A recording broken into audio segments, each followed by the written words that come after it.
Bueno, muy buenos días. Bueno, primero que todo agradecerle a la Universidad de los Andes, especialmente a la Facultad de Educación y a la empresa eh, de educación por este espacio que me han permitido para la socialización de esta propuesta de investigación de la comprensión en trigonometría en el marco de la teoría de Piri-Quiere. Esta es una propuesta pues, que se desarrolló en la Universidad Minuto de Dios con los estudiantes de ingeniería, y pues quisiera empezar hablando un poco de ese contexto de la trigonometría. Nosotros muchas veces como maestros, cuando somos docentes de matemáticas, se nos olvida muchas veces formar o irradiar en nuestros estudiantes el contexto de la formación en matemáticas que le brindamos a los futuros profesionales. Es decir, si estamos enseñando, por ejemplo, nociones de cálculo, de álgebra y en este caso de trigonometría, se nos olvida irradiar el campo donde ellos se van a desenvolver en el mañana como profesionales. Por eso cuando nosotros enseñemos, y es una invitación que les hago en esta mañana, cuando enseñemos ese concepto, digamos, de la trigonometría, un buen punto de partida es conociendo a los estudiantes que el uso de las aplicaciones como Waze, esos sistemas de georreferenciación que ellos manejan, son pues nada más ni nada menos que las aplicaciones de las funciones trigonométricas, hallar el lado de uno de los triángulos con el que se determina la distancia. Entonces quería arrancar justamente hablándoles de este contexto, porque la enseñanza de las matemáticas no debe ser un concepto abstracto a lo que hacemos en la realidad. Las matemáticas, yo siempre he molestado un poco a mis estudiantes, es una herramienta que permite la toma de decisiones para esa labor como futuros profesionales. Y les hago esta primera pregunta a todos aquí, aunque no puedan participar, pero les hago esta pregunta y es, ¿en dónde se dan esos primeros acercamientos a la trigonometría en nuestros jóvenes en Colombia? Si nosotros empezamos a indagar un poco, yo sé que la primera idea de pronto que ustedes tienen en la cabeza es lógicamente es el bachillerato, pero recuerde que la trigonometría tiene más campos y el primero de ellos es el aula, las aulas de la básica primaria, donde nuestros maestros nos enseñaron las nociones de la circunferencia, círculo, el teorema de Pitágoras, las operaciones con áreas, ¿sí? Y la lógica del perímetro. Pero años más adelante, cuando ingresamos ya a la secundaria, la formación en bachillerato, entonces se nos inculca ya las razones trigonométricas, las propiedades del triángulo, ¿cierto? El mismo teorema del seno y coseno. Y todos estos elementos y todos estos conceptos, gracias a nuestros maestros, pues deberían tener y deben alcanzar pues, un nivel de comprensión. Yo preguntaría, ¿qué tanto fue la comprensión que nosotros logramos lograr de estos conceptos? Porque muchas veces cuando estos conceptos no logran quedar, no se logra hacer una buena aprehensión de estos conceptos en la cabecita de cada uno de nuestros estudiantes, pues a futuro cuando se van a formar como profesionales o se vayan a desarrollar en sus campos laborales, pues vamos a tener dificultades. Entonces, esa comprensión, si se logra una buena comprensión, vamos a asegurar unas muy buenas habilidades en el mañana. Pero si no hay una buena comprensión de estos conceptos, la formación de esas habilidades van a quedar limitadas allí.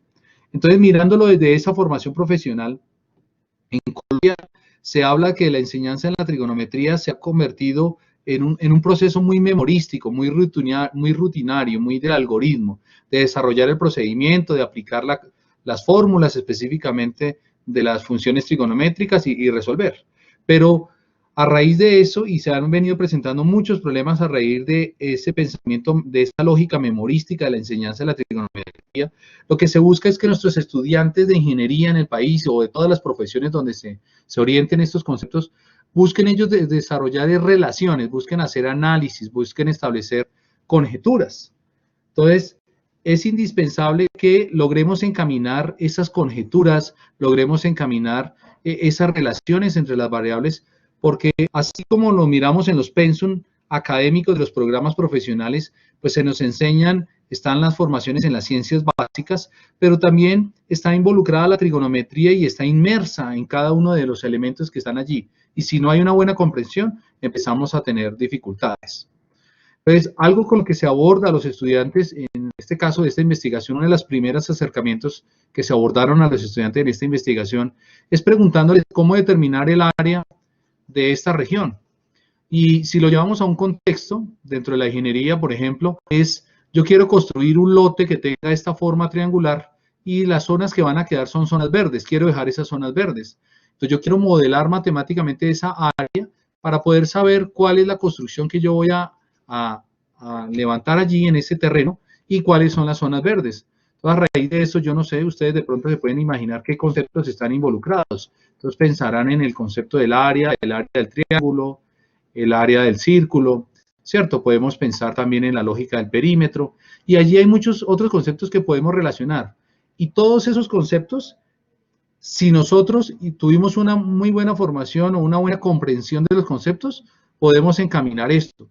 De lo contrario, entonces hay que volver a retomar algo que la teoría de Piri llama los conocimientos primitivos. Hay que volver a esos conocimientos primitivos. A raíz de eso, entonces, esta investigación, en su primera etapa del diagnóstico, lo que busca fue reconocer justamente esas habilidades del análisis, de la conjetura, de la interpretación, y busca también analizar esas habilidades procedimentales que los estudiantes lograron.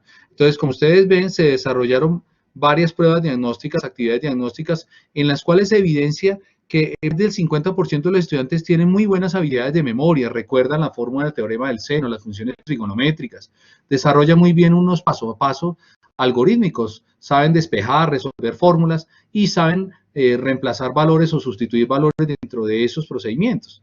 Pero en eso tienen muy buenas habilidades, pero cuando nos vamos a la parte de la interpretación y de análisis, a esas habilidades de conjetura que son los que se forman los futuros profesionales en los problemas laborales, miren que tenemos situaciones del casi 70% donde no establecen relaciones y donde no se hace una muy buena interpretación.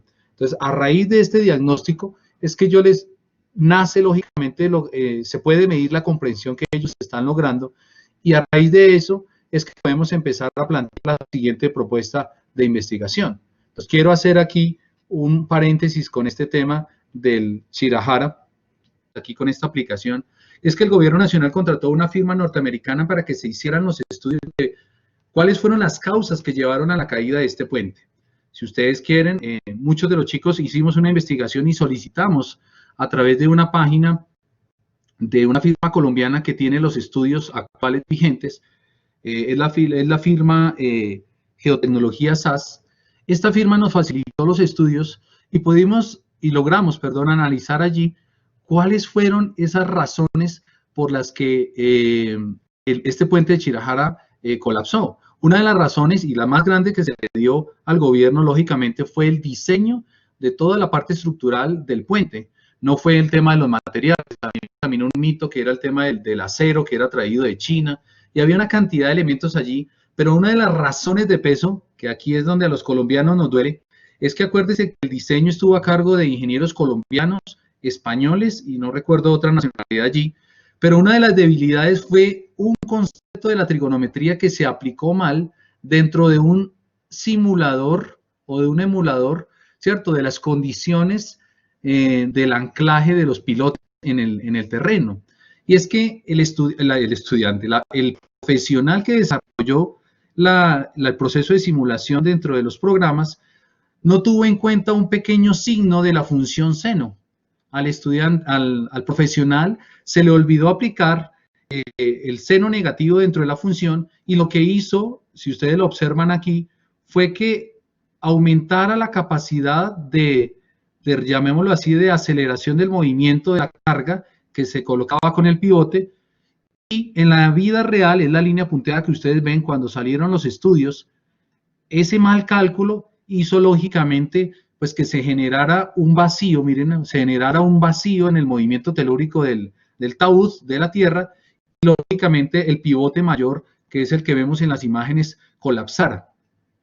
Eso es algo tan sencillo y tan elemental que nosotros como docentes debemos replantearnos, y es que si no logramos arraigar muy bien la comprensión de unos conceptos tan elementales, también está en la disposición del estudiante por aprender, y también de nosotros como docentes enseñar que esos conceptos que llevamos al aula en verdad tengan la trascendencia, porque una de las grandes preguntas que nos hacen ahora los estudiantes de carreras en las aulas es, ¿y profe, eso para qué me sirve?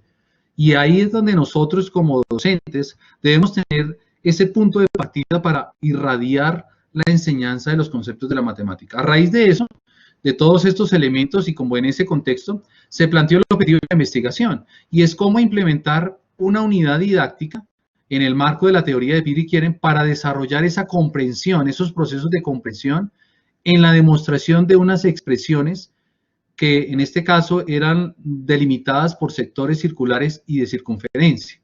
En los estudiantes de ingeniería, en este caso civil, de la Corporación Universitaria Minuto de Dios en el centro regional, aquí del municipio de Zipaquirá, desde donde les hablo.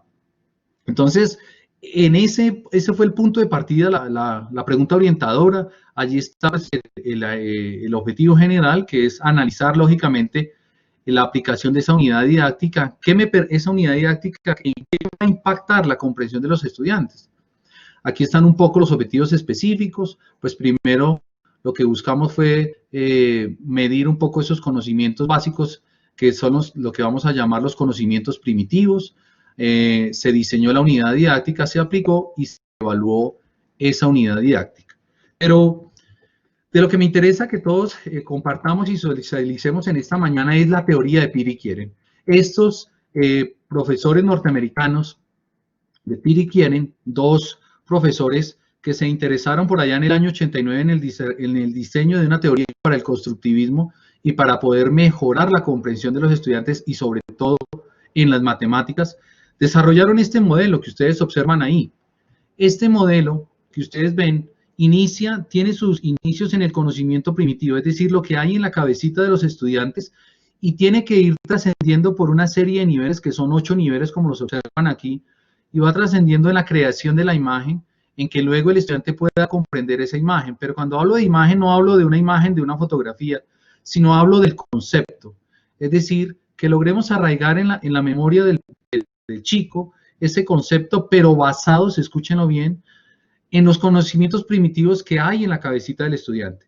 Y aquí cuando hablo de la imagen y el concepto, es también basarnos en el contexto, en la realidad de donde se está formando el estudiante, para luego ir avanzando en una serie de niveles que nos van a ir llevando en fortalecer la comprensión del estudiante hasta que finalmente, si se da el desarrollo de toda esa comprensión, culminemos en la última etapa, es decir, en la invención, en el desarrollo ya de un proceso demostrativo. 3 características fundamentales. La primera es que yo puedo hacer algo que se llama el folding back, es decir, el redoblaje. Es decir, que si yo no logré desarrollar bien la imagen, me puedo devolver a los conocimientos primitivos. Allí hago unas acciones de complementariedad y luego vuelvo a pasar al siguiente nivel. Y así sucesivamente. Eso permite el modelo de Piri-Quieren. Y es que si usted no logra tener muy bien la comprensión, el maestro o el tutor, por medio de una serie de acciones, le brinda a usted un acompañamiento, y ese acompañamiento permite devolverse o avanzar en la comprensión hasta que ya esté asegurado el nivel.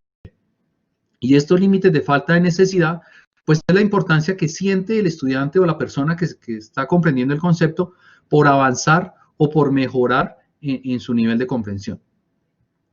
Entonces, como ustedes se dan cuenta, cada uno de los niveles de comprensión tiene unas acciones de complementariedad que permiten fortalecer, vuelvo y les digo, al interior de cada nivel, la comprensión del estudiante. Y esto pues se desarrolló dentro de la investigación con nuestros ingenieros de la universidad. Como se dan cuenta, se desarrollaron varias etapas. En cada una de estas etapas se implementaron cada una de estas acciones de complementariedad y se desarrollaron estos conjuntos de actividades en cada uno de los niveles para que los estudiantes fueran avanzando. Les voy a ir mostrando algunas de las evidencias de esos resultados. Aquí, por ejemplo, encuentran ustedes la prueba diagnóstica que se le realizó a los estudiantes y encuentran como parte de los resultados con los cuales se analizó. Se encuentran la forma como se evaluaron esas pruebas diagnósticas y se evaluaron a través de rúbricas con el fin de poder categorizar el nivel de comprensión, es lo que más sugiere también Piri-Quieren, y se logró también caracterizar el perfil de la población de los estudiantes. Se trabajó con una muestra en un total de 35 estudiantes del curso, pero con una muestra específica de 8 estudiantes en los cuales se podía trabajar. Y a medida que se iban aplicando las pruebas y se iban validando las actividades al interior de los niveles, aquí por ejemplo pues tenemos un seudónimo para cada uno de ellos. Ellos fueron avanzando en cada uno de los niveles a medida que las pruebas se fueron validando. Entonces permítanme, les muestro, digamos, en esta primera prueba, en la que se buscaba que ellos lograran comprender el área de la región sombreada, Entonces se trabajó una materialidad allí, pero también se logró plasmar y escuchar cómo estaban comprendiendo la evolución de ese concepto trigonométrico, cómo comprendían allí esas relaciones. Y en esas relaciones se daba uno cuenta en la investigación que los estudiantes tienen ciertas limitaciones a la hora de interpretar esa región sombreada, que es un concepto tan básico que es poner una figura entre otra, ¿cierto? Y al posponer una figura entre otra genera una región sombreada. Y el calcular el área de esa figura implicó, por ejemplo, para ellos el desarrollo de más acciones complementarias porque la comprensión empieza a quedarse limitada en algunos donde los conocimientos primitivos no estaban bien fortalecidos. ¿Qué puede pasar en el aula? Por ejemplo, aquí ya empezamos a aproximarnos a la figura que les mostraba al inicio y encontramos que está este círculo y al interior este triángulo y genera esta área sombreada. Y ellos empezaban a desarrollar, miren, una serie de descripciones y de paso a pasos de cómo podían llegar a calcular esa área sombreada o de dónde resultaba esa área sombreada. Es decir, estaban haciendo una serie de conjeturas a partir de los conceptos que se veían en el aula para lograr tender a desarrollar. Aquí ya se abordaron ejercicios ya un poco más avanzados, aplicando las secuencias. Estamos parados en el nivel 3, en la conformación de la imagen. Y en esa conformación de la imagen, como ustedes se dan cuenta, ellos ya empiezan a desglosar en partes la articulación entre las figuras que se dan, y al desglosar en esas partes, vamos pasando de ese nivel 2 a ese nivel 3. Algunos, como se dan cuenta, acá dice AC, tuvieron acciones de complementariedad para pasar al otro o se quedaron en el nivel anterior. Entonces, ese tipo de realidades que les voy mostrando aquí rápidamente, nos llevaron a entender que las acciones complementarias y toda la parte de formación que se hizo para poder investigar cómo comprendían el concepto se debió a los niveles de Piri-Quieren. El modelo de Piri-Quieren permitió interpretar muy bien que es necesario desarrollar ese acompañamiento de las acciones de complementariedad, y en todas las actividades que les voy mostrando aquí rápidamente, se dan cuenta ustedes que los estudiantes al final, ya con esta culmino que fue de las últimas acciones, ellos van descomponen gracias al modelo de la teoría de Piri-Quieren en partes y van estructurando la creación de la imagen, el concepto, y después ya van abordando la parte analítica, la parte de los cálculos, para finalmente, en este caso, pasar al nivel 5 y poder así evaluar un poco su nivel de conocimiento, cómo su comprensión se fue desarrollando desde unos conocimientos primitivos hasta ya una parte final. ¿Qué conclusiones se sacan de esta investigación que se hace en el aula? Se saca que la imagen del concepto que los chicos tienen, lógicamente se reconfigura gracias a la estructuración de las etapas de los niveles de Piri-Quieren, y que es necesario todo el tiempo hacer acciones de redoblaje con el fin de fortalecer esa imagen y llegar al nivel de la comprensión. ¿Qué es importante? Caracterizar muy bien los conocimientos primitivos de los estudiantes, y como maestros siempre debemos reconocer cuáles son los conocimientos primitivos que tienen nuestros estudiantes cuando llegan a una nueva asignatura, y a partir de allí a empezar a articular todos los niveles de comprensión necesarios y las actividades y las estrategias que permitan desarrollar y llevar a la meta esa comprensión y la creación o el fortalecimiento de esa habilidad, que en el futuro, como profesionales, esas habilidades las van a implementar en el desarrollo de su labor, como les comentaba en el caso de los ingenieros civiles, en el desarrollo de estos cálculos. Finalmente, ¿en qué impactó el desarrollo de estas actividades y de esta unidad didáctica? Impactó en que la comprensión de esos estudiantes, en la buena mayoría de la muestra, logró desarrollar totalmente la comprensión de hacer esa demostración de esa área sombreada, como les mostraba, y calcular específicamente, como les muestro aquí, el valor de esa región sombreada específicamente empleando el modelo de la teoría de Piri-Quieren. Entonces, a grosso modo, compañeros y las personas que nos están acompañando aquí, esa es una pequeña investigación y una forma de ver que la comprensión juega un papel importante dentro de las aulas y en el caso de la trigonometría, para la formación de nuestros futuros profesionales en el mañana. La matemática no se puede quedar en un concepto abstracto, sino que tiene que reconfigurarse de acuerdo a los conocimientos y al contexto en el cual se desenvuelven nuestros estudiantes. Estas son entonces un parte de las referencias y a todos quienes están aquí participando, muchas gracias por escucharme en esta investigación. Le damos también las gracias a usted, profesor Johnny. También en este momento iniciamos la sesión de preguntas, cuya duración será máximo de 20 minutos. Para ello utilizaremos el espacio de chat que se encuentra en la parte inferior derecha de sus pantallas.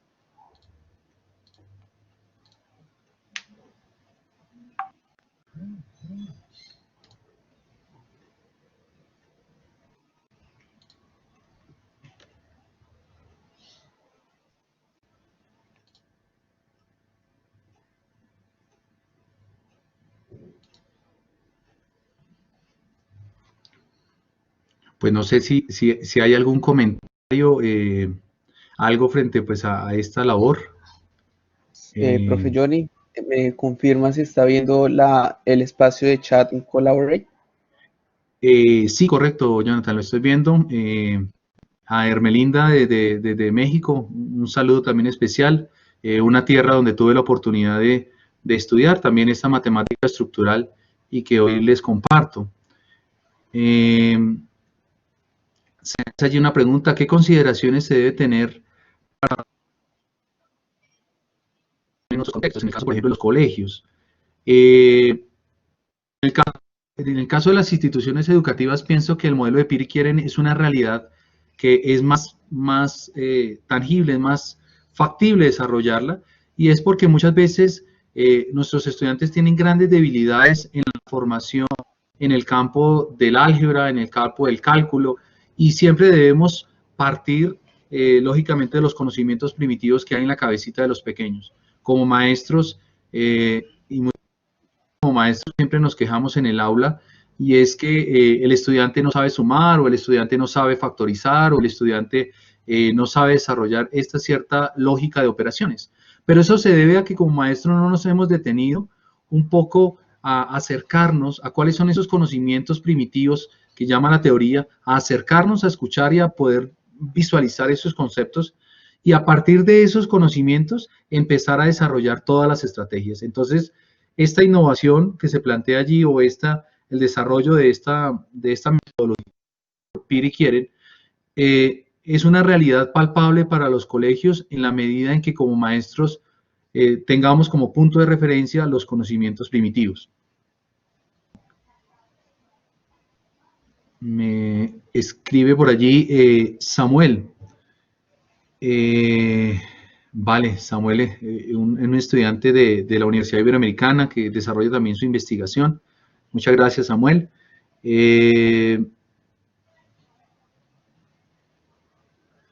Vale, dice Roberto un poco, el conocimiento primitivo es variante en los estudiantes universitarios, no todos los tienen al mismo, claro. Gracias, el profe Roberto, un compañero también más allí.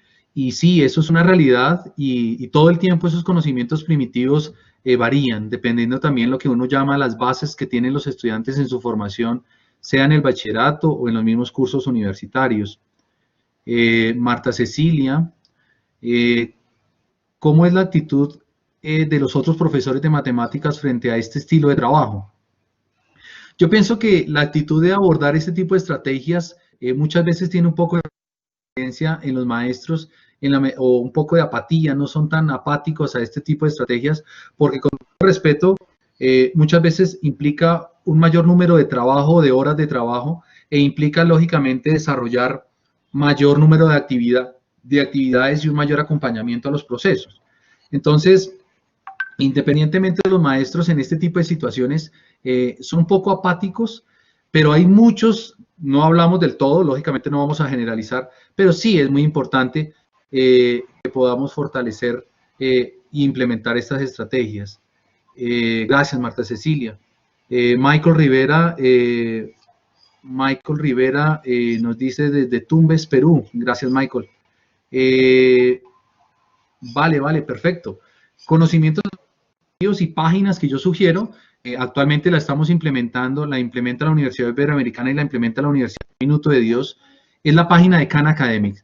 Sé que conocen de pronto Khan Academy, es una plataforma que justamente cumple con los estándares de la formación del modelo de Piri Quieren, el creador de este norteamericano, del creador de Khan Academy, ha implementado estos niveles de formación, ¿cierto? Y ha desarrollado dentro de Khan Academy, es una plataforma totalmente abierta, gratuita, donde usted puede ir mediando el avance y el modelo del conocimiento de los chicos. William Cubillos, Fabio Forero pregunta, ¿cuál es la metodología que aborden las universidades para lograr el desarrollo de los conocimientos y las habilidades llevándolo a la práctica laboral? Muy buena pregunta, Fabio.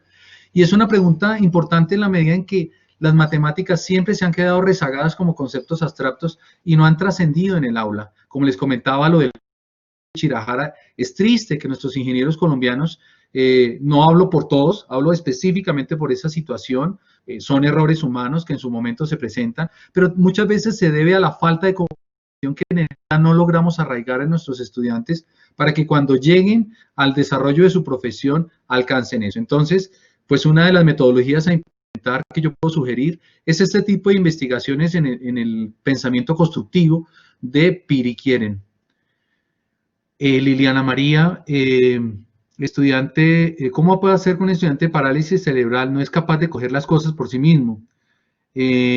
Cuando habla no se le entiende, además con la modalidad en la que estamos en el momento. Uy, ok, Liliana, pues ya es una pregunta de otro contexto, lógicamente, allí pues hay que abordar otro tipo de estrategias, no es esta, pues este espacio, Piri Quieren, en el caso de un estudiante, de una personita con parálisis, como me indicas allí, pues hay que abordar lógicamente otro tipo de estrategias ya más a nivel físico, ¿cierto? Al nivel de empezar a trabajar esa parte de motricidad, pues que no podría aclararle específicamente desde este punto.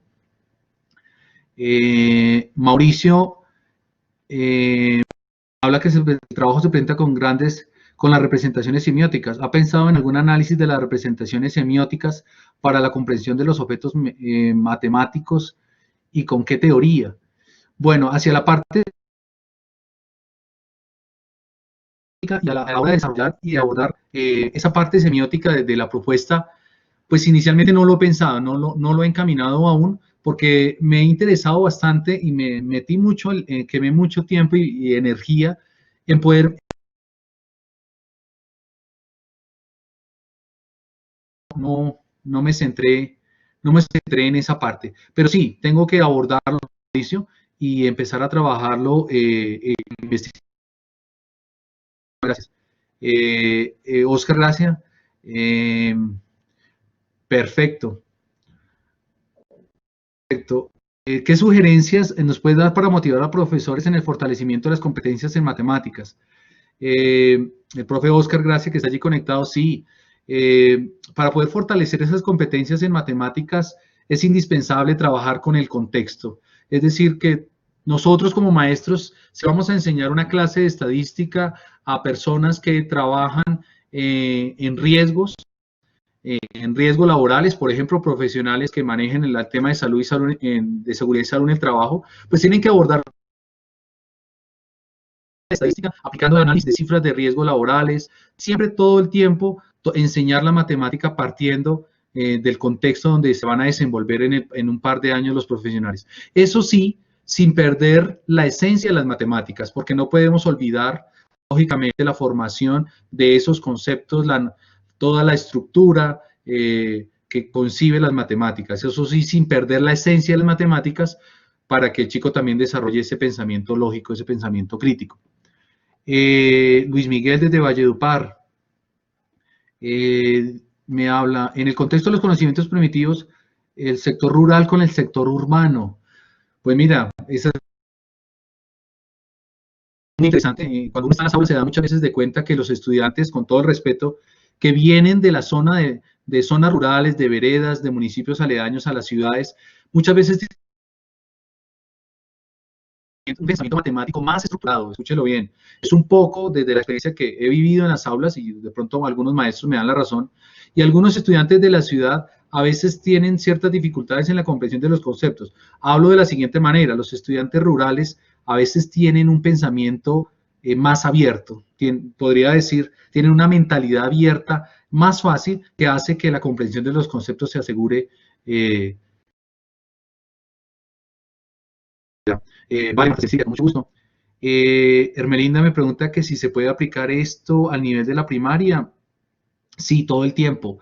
Pues se puede sugerir desde la primaria, hablo cuando los chicos ya están, se puede decir que desde un cuarto a un quinto grado, en la medida en que se puede asumir mucho material didáctico, donde se puede ir glosando los conceptos. Si yo voy a enseñar, por ejemplo, proporciones, reglas de tres, yo podría aplicar el modelo de Piri-Quieren enseñando esa configuración de las proporciones, Marta. Entonces, sí es importante.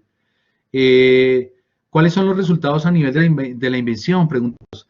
Pues los resultados en este momento, el resultado de la investigación fue justamente medir el impacto de esas actividades en la comprensión, y ese impacto se medió también a través del avance del estudiante en la presentación de los parciales. Cuando el estudiante ya presenta directamente los parciales o presenta las evaluaciones, ya se ve lógicamente una evolución de la comprensión, y lógicamente no se evalúa esa parte algorítmica ni procedimental, sino se evalúa lógicamente esa parte de conjetura, de análisis. Entonces, eso fue como parte de los resultados de este nivel de invención, Juan Carlos. Liliana María, ¿qué referencias bibliográficas nos recomienda para la enseñanza de la trigonometría? Pues una primera referencia bibliográfica que te puedo dar, Liliana, es un poco enseñar el contexto histórico, y te voy a sugerir un libro, un libro de la historia de la trigonometría, de la historia de las matemáticas, como es La historia de las matemáticas 10.000 años antes, de Ian Stewart. Acá lo estoy escribiendo por el chat. Stewart. Es un texto muy bueno que le sirve para estar también en la red de manera libre, en algunos capítulos, pero les enseña a los chicos la historia de las matemáticas hace 10.000 años, y le enseña a los chicos sobre todo dónde está vigente los conceptos de matemáticas en lo que usamos a diario. Por ejemplo, esto que les mostraba del GPS, de la trigonometría en el GPS, está allí en ese libro, se los sugiero, y le muestro a los chicos como cuando nosotros usamos Waze. Si yo estoy en Zipaquirá y quiero ir a Bogotá, y me muestra cómo el sistema Waze o cómo un sistema de georreferenciación usa la matemática para poder localizarme y mostrarme la distancia a la que me encuentro. Adonai Jaramillo, desde Barranquilla, dice que los maestros que hoy laboran en matemáticas, si tienen la formación didáctica para proponer actividades con el nivel que exige su exposición. Claro, todo el tiempo, Adonai, porque nosotros como maestros, si nos formamos como pedagogos, si nos formamos como maestros en una universidad, hemos recibido campos de formación en la didáctica de las matemáticas, y ese componente didáctico que nos brindan las universidades nos dan ese elemento de poder reconfigurar actividades, estrategias, acciones para retomar un concepto y hacer que ese concepto se logre irradiar o formar en el estudiante y se logre alcanzar la habilidad. Entonces, sí, Adonai, nosotros como licenciados, como pedagogos, tenemos esa habilidad de formular este tipo de actividades. Mauricio, ¿en dónde podemos encontrar la publicación de esta investigación? Jonathan me corrobora, el moderador de nuestra sesión de esa docente de la Universidad de los Andes. Creo que va a quedar en el repositorio de la universidad. ¿Me confirma, Jonathan? Sí, justamente las transparencias de esta comunicación quedan en el repositorio digital Funes. Ahorita más luego comparto el link, y la grabación de la conferencia también está en nuestro canal de YouTube, VD Empresa Docente. Perfecto. Entonces, pues nada, agradecerles. De pronto me salté la pregunta de Luis Miguel Gutiérrez, qué pena. Luis Miguel pregunta, buenos días a todos. No, ya lo habíamos abordado. Entonces, de Amparo, perdón, fue la pregunta que me salté. Amparo Jiménez dice que estamos en deuda con los estudiantes para la contextualización de la enseñanza de las matemáticas. Y es que muchos quieren salir de su zona de confort. Tenemos que hacerlo desde la base. Sí, Amparo, eso es una realidad muy grande que se da en el país. Y alguna vez cuando empezaba mis prácticas en docencia, tenía la oportunidad de estar en la primaria, en los cursos pequeños, y allí uno mirando a los grandes maestros muy tradicionales, que gracias a ellos pues somos lo que ahorita somos. Si usted recuerda a su profesor de matemáticas de hace más de 20 años, pues realmente fue un maestro que nos llevó a la parte memorística, nos llevó, si no preguntes en cada uno de ustedes cómo aprendieron las tablas de multiplicar, nos las aprendimos a punta de chancleta. Nuestros padres nos regalaron esa formación y a punta de chancleta es que ahora no sabemos las tablas de multiplicar.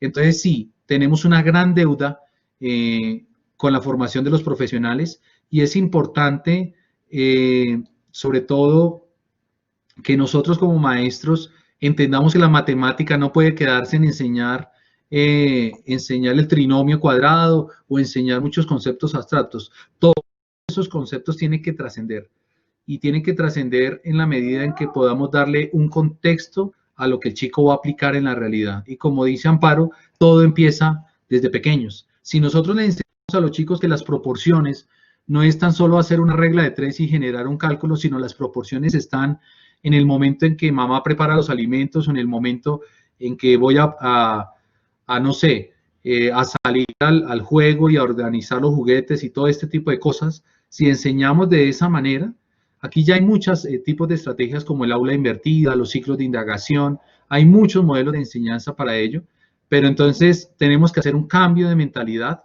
¿cierto? Para que esas situaciones empiecen a cambiar. Esto no es fácil, se lo digo porque empiezo de mi parte.